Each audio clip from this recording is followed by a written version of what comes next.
Добре, бе, правопис, търговищи. Не знаех, че вече живеем в търговищи.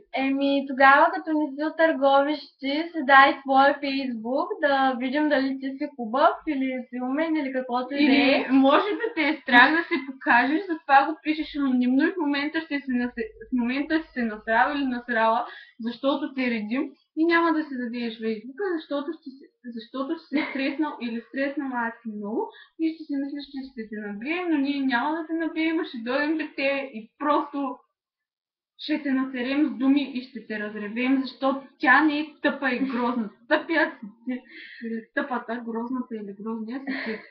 Значи ти не ме познаваш, добре. Вече по едни снимки си определил, че е тъпа и грозна. Добре за снимките грозна, всеки си има свое мнение, обаче не ме познаваш, тъй че Не можеш не да съм определиш тъпа. дали е тъпа.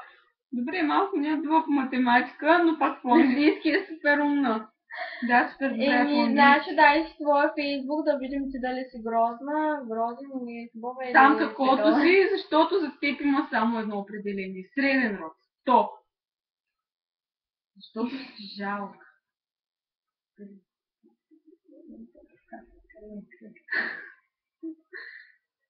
Шъпта в тапака, караш ме да псувам и да се редя. Тъкмо съм в добро настроение днеска, защото не съм виждала учителите. Учителите ми пука.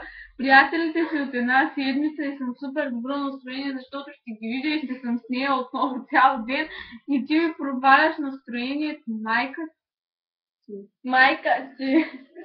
Ти си задник. Хайде, чао. Добре, да се даде